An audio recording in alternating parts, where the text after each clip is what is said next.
Selamat pagi, selamat siang, selamat malam kepada kreatif people dimanapun kalian berada. Selamat datang kembali di course ini.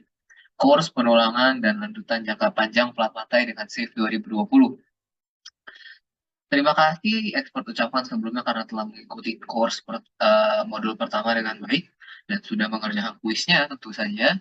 Semoga modul tersebut membawa insight baru bagi kreatif people sekalian dan kreatif people merasa bermanfaat setelah mengikuti modul satu tersebut. Nah, sekarang kita akan memasuki modul 2 ini, yaitu kita akan overview SNI beton kita, SNI 2847 2019, untuk mengetahui desain struktur pelat lantai kita ini. Nah, baik. Nah, ini adalah preview dari cover SNI yang kita gunakan dan padanannya, yaitu SCI 31814. Nah, sebenarnya kalau dalam desain plat lantai ya ASCE 716 dan SNI pembebanan kita.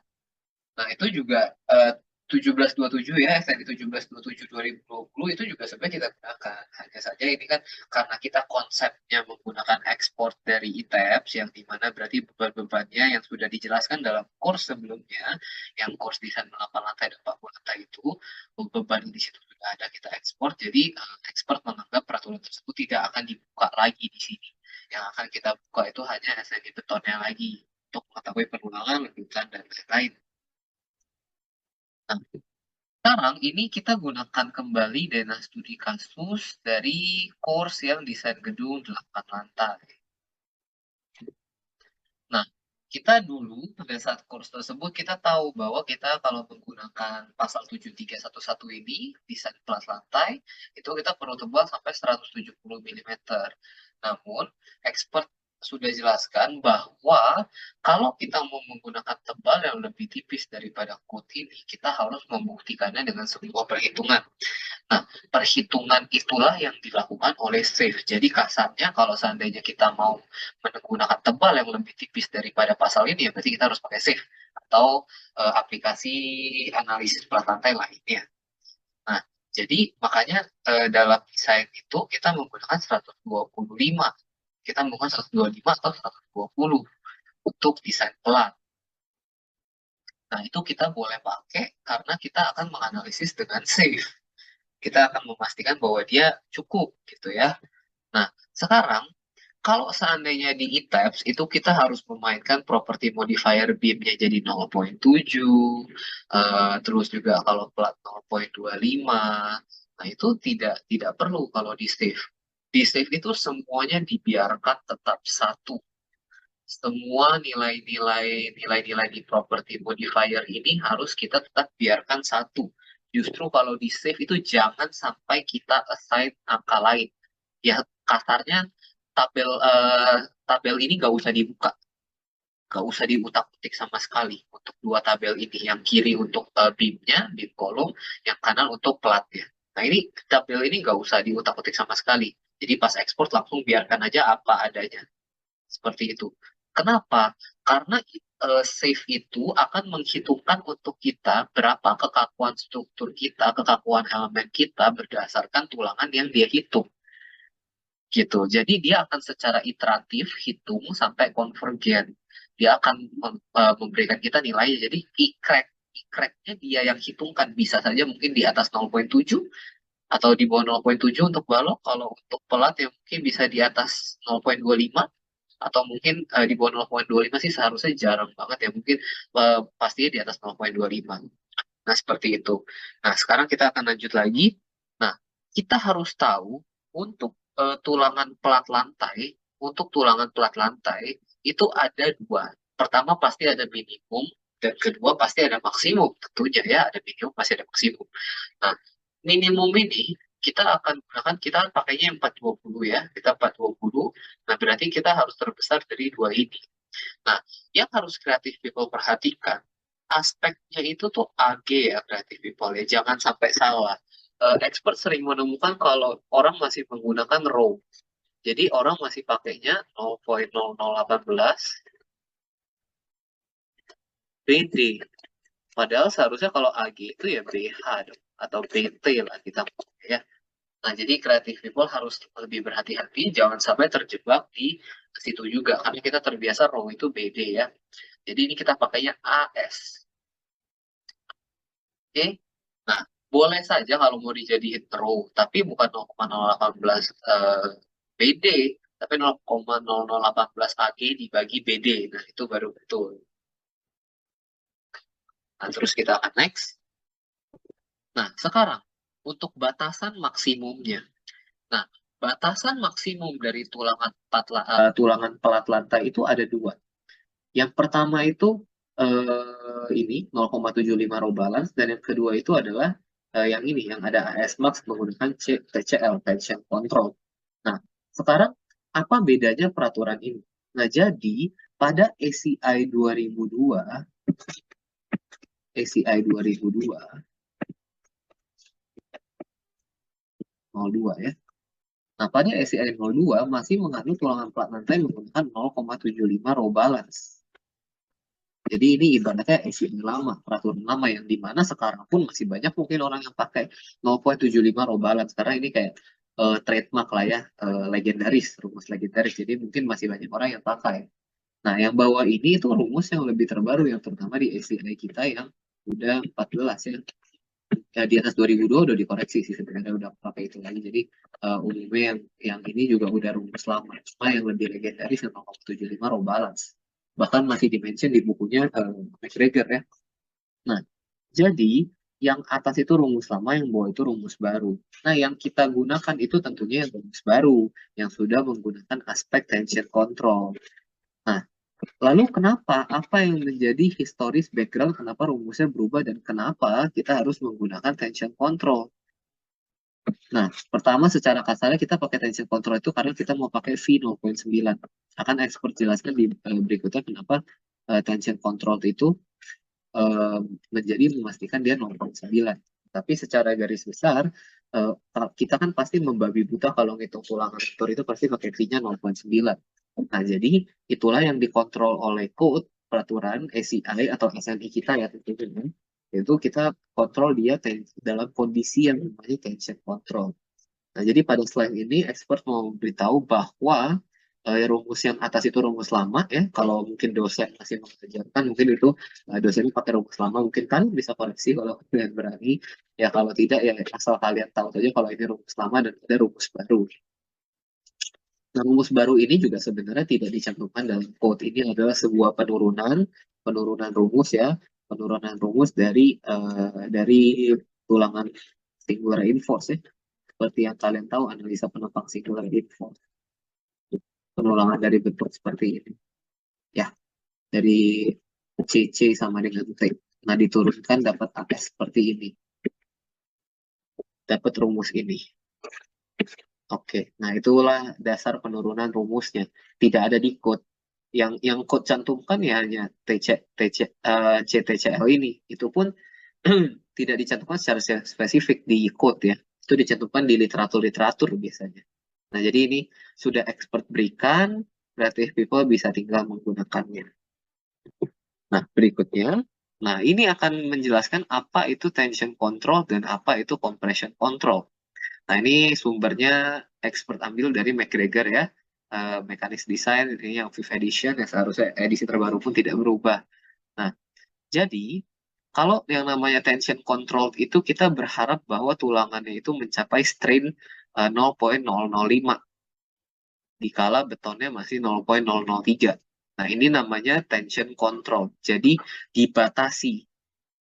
Dibatasi nilainya, strain-nya harus bisa 0,005. Jadi kebayang ya creative people, kalau seandainya tulangannya tidak dibatasi. Misalnya pertama seharusnya tulangannya ini cuma 4D22 gitu ya. Nah, terus tetapi ternyata di lapangan ada tulangan lebih daripada dibuang-buang dipasang. Jadi 8 jadi 8D22. Nah, itu tidak boleh. Tidak boleh. Karena nggak bakal tercapai strain 0,05 ini. Kenapa? Kita tahu kalau seandainya tulangan itu, kalau seandainya makin banyak, berarti tulangannya ketariknya untuk setiap tulangan semakin kecil. Dan berarti strain regangan tulangannya pasti semakin kecil. Berarti akan tercapai kondisi compression control ini. mungkin tulangannya nggak sampai 5, tapi cuma 2. Nah, itu udah jadi nggak kompatibel dengan rumus yang kita turunkan tadi. Kita harus menjaga supaya tensionnya ini selalu di angka 5. Itu gimana? Makanya kita punya AS max yang tadi dibatasi. Dengan dibatasinya AS max itu berarti pasti yang tercapai itu lebih dari 0,005, lebih ya, lebih besar dari 0,005, lebih besar sama dengan lebih besar sama dengan dari 0,005. Jadi nggak mungkin di bawah 0,005. Jadi kondisi tension control itu pasti tercapai. Nah, kalau seandainya kita nggak membatasi dia di AS max ya, AS max yang kita turunkan tadi, berarti dia bisa mencapai nilai di bawah 0,005, bahkan sampai 0,002.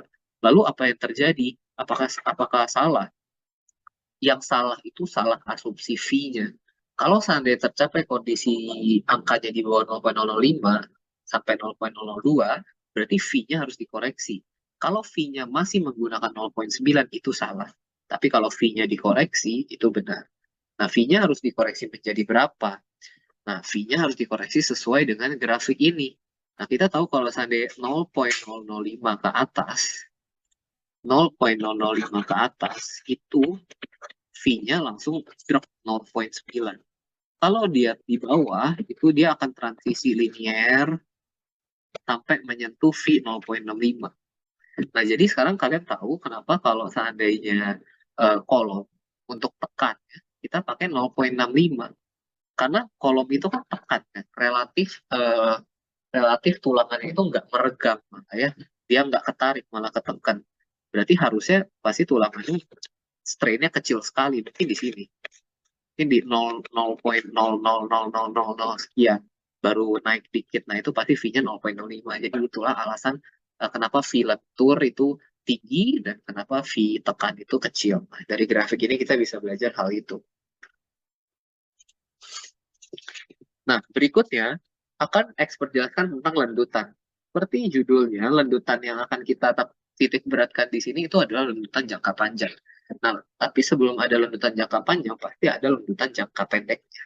Nah, lendutan jangka pendek itu kalau di code itu, di peraturan, itu bilangnya namanya lendutan seketika.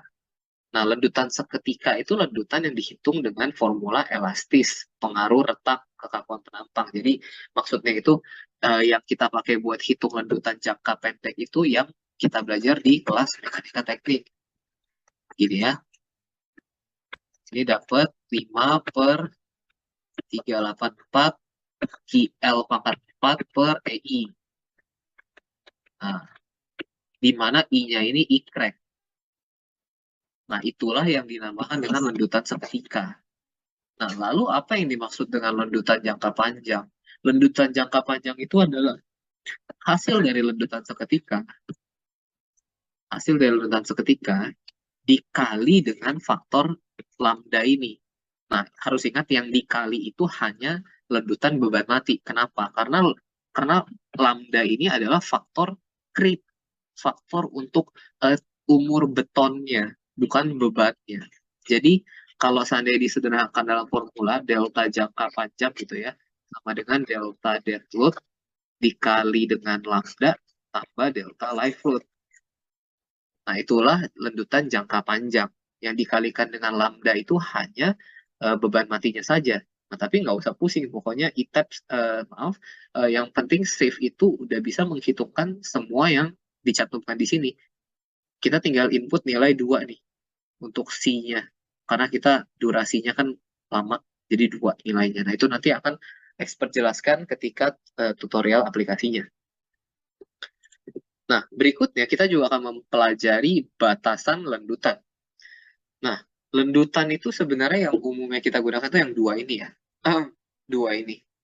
Lendutan yang 240, 480 sama 360 sebenarnya. Cuma untuk yang lendutan total, kalau kita pakai total ya, itu 42 ini. Yang 360 ini khusus untuk lendutan live load. Nah, jadi kita akan fokus ke 2 ini. Nah, apa bedanya? Kenapa bedanya bisa sampai 2 kali lipatnya, lebih ketat, satu lebih longgar. Pakai 240, yang satu 2 kali lipat ya ketatnya, 480. Nah, jadi kalau kita baca, Yang 480 itu kita kasih kalau seandainya kita nggak mau partisi kita rusak.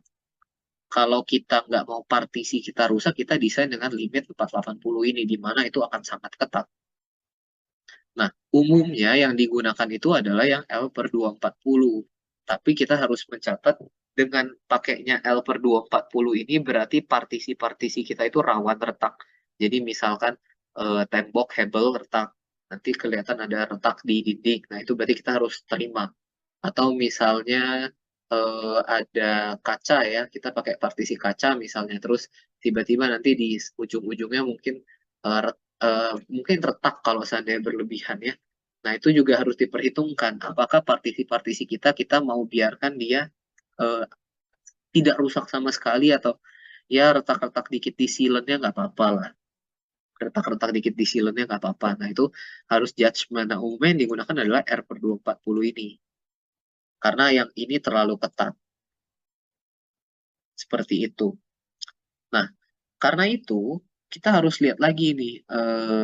Nih kita pakainya yang dua ini ya. Berarti yang kita pakai itu 2, 3, dan 4. Kita harus baca lagi di bawah sini. Nah, 2. Lendutan jangka panjang itu harus dihitung, tapi dikurangi dengan nilai lendutan sebelum pemasangan elemen non-struktural. Nah, jadi maksudnya ini boleh boleh kita kurangin dengan beban beban additional dead load. Nah, itu makanya tadi expert bilang kalau faktor jangka panjang itu hanya terhadap beban matinya saja. Jadi dia kan creep cuma ke beton. Berarti cuma menambah lendutan akibat berat sendiri betonnya sebenarnya. Tapi ya itu nanti kalau udah dianalisis sama masif ya itu ngegulung ke belakang. Efeknya domino ke belakang karena dia eh, lendutannya jadi 2 kali lipat, maka berarti I-nya, I-crack-nya makin jebol. Ya kalau udah I-crack-nya jebol, dibebanin lagi sama live load dan beban mati tambahan, ya lendutannya pasti dahsyat. Nah, jadi itu efeknya domino ke belakang. Nah, terus juga ini nomor 3, batasan boleh dilampaui jika ada pencegahan kerusakan. Ya, seperti yang expert bilang, L per 480 ini kalau seandainya kita mau gedung kita itu nggak ada retak sama sekali akibat beban gravitasi. Nah, itu boleh. Nah, jadi ini sebenarnya dia juga sadar kalau ini terlalu ketat. Makanya dia bilang boleh dilampaui kalau seandainya ada mitigasi-mitigasi untuk mencegah keretakan-keretakan. Ya, kalau seandainya kita mau biarin dia retak banyak, ya mendingan langsung pakai L per 240 aja, nggak pusing kan. Nah, gitu. Nah, ini dia juga bilang nih yang nomor 4, batasan tidak boleh melebihi batasan toleransi yang disediakan. Ya, karena kalau seandainya ini aja dia udah mengizinkan nih pakai 240. Kalau kita lewatin lagi ya lebih bahaya lagi untuk elemen kita. Jadi sebenarnya lendutan-lendutan ini enggak mempengaruhi kekuatan struktur sih, cuma lebih ke estetika kita aja. Jadi nanti kalau seandainya kita desain gedung banyak tembok-tembok yang retak kan agak gimana gitu ya. Nah, jadi syarat-syarat ini itu untuk membatasi hal-hal itu tidak terjadi. Nah, alasan expert bilang safe itu hebat, dan tadi juga expert sudah bilang kita nggak usah sok pinter input kekakuannya. Nah, karena di manual safe sendiri, di videonya, tutorialnya, dia ada bilang, kalau safe itu akan menghitung stiffness modifier-nya. Jadi kita nggak usah hitung. Terus dia akan menghitung lendutan sesuai dengan modifier-nya. Terus dia akan menghitung kembali lendutan maksimum sampai konvergen. Mungkin kalau creative people belum familiar dengan kata konvergen ya, konvergen itu berarti dia akan menghitung sampai hasilnya dengan beberapa kali dia hitung itu hasilnya sama. Jadi misalnya pertama kali dia nembak angka itu 50, terus pas dia hitung kembali dia keluar angka 70, dia kalau hitung kembali keluar angka 90, berarti itu dia pasti terus tuh karena selisihnya masih jauh. Kalau dia bisa dapat hasil misalnya 90, 91, 90, 91, 90, 91, nah itu dia akan berhenti sendiri. Nah, makanya itulah kenapa safe ini sakti karena dia bisa menghitung sendiri kekakuannya berdasarkan bebannya. Jadi kita nggak usah pusing, kita tinggal diamin aja dia. Kita udah kasih beban, dia bisa hitung kekakuannya sendiri berdasarkan beban itu, dia bisa hitung sendiri eh, I-crack-nya karena dia bisa hitung tulangannya. Jadi dia iteratifnya langsung dia punya beban, dia hitung tulangan, dia hitung I-crack, dia hitung lendutan. Berulang terus seperti itu. Nah, ini juga yang lain untuk detail penulangannya. Untuk detail penulangannya itu kita harus melihat ke code ini. Jadi untuk untuk lokasi lajur kolom ya. Lajur kolom atasnya bisa diputus di 0,3 ln, terus 50%-nya di 0,2. Nah, ini adalah detail-detail yang diberikan oleh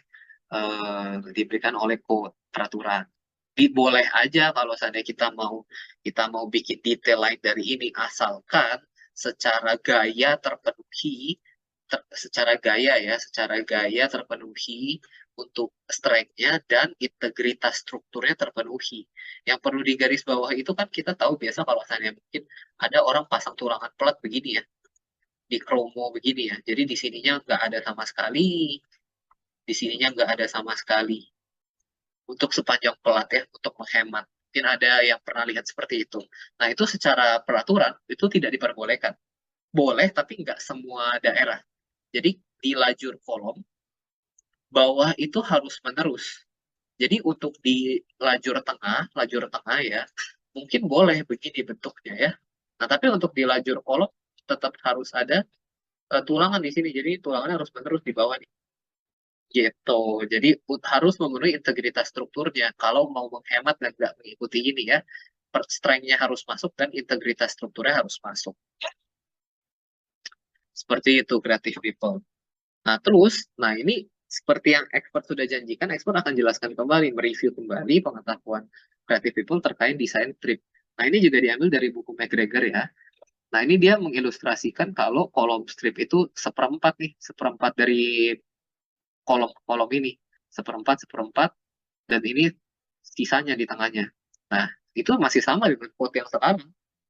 Quote yang sekarang dia ambil nilai seperempat kiri, seperempat kanan. Nah, seperti itu creative people. Masih sama. Jadi konsep desain strip itu memang udah lama dan masih berlaku sekarang dengan nilai yang sama, nggak berubah. Jadi dari zaman bahla ya begitu aja untuk desain strip seperempat, seperempat, seperempat, seperempat. Nanti ini akan kita modelkan desain stripnya di Save tentunya di modul berikutnya. Nah, begitu saja Creative People untuk modul kali ini. Semoga overview SNI ini memberikan Creative People sebuah insight baru, sebuah pengetahuan baru yang bermanfaat bagi Creative People untuk di dunia kerja apabila Creative People sudah bekerja, atau di kuliah kalian mungkin kalian jadi bisa lebih hebat di mata dosen yang mungkin karena lebih tahu. Nah, semoga memberi manfaat bagi Creative People. Sampai jumpa di modul 3, kita akan memodelkannya dengan di Save langsung. Jangan lupa dikerjakan kuisnya, Creative People. Thank you and see you in module 3.